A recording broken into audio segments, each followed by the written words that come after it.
Well, police say that video evidence ties a 25-year-old suspect to the murders, but in court today, his attorney noted that so far no witnesses have identified him as the suspect. They just like to pull a trigger and bam. They don't even care about their own life today.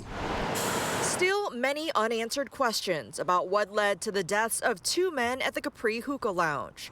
When Seattle police responded to the shooting scene, they found a security guard critically injured and a young man shot in the head. Both victims were later pronounced dead.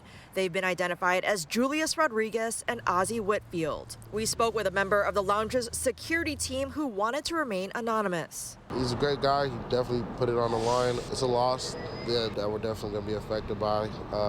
His bravery and his soldierism definitely showed.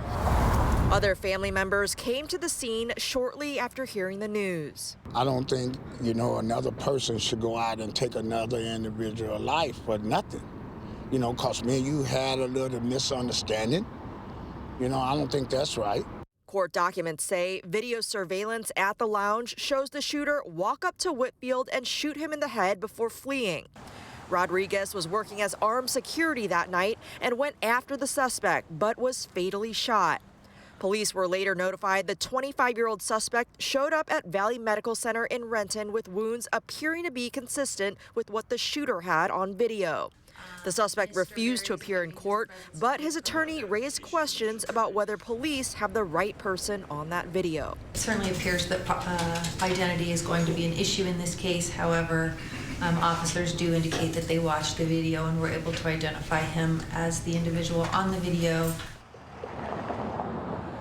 And police say that suspect did have a gunshot wound to the leg and an injury to his forehead, consistent with what the shooter had on that video. Also, an injury to the leg and hitting his forehead on a beam while trying to escape. Reporting live in Seattle, Linan Nguyen, KOMO News.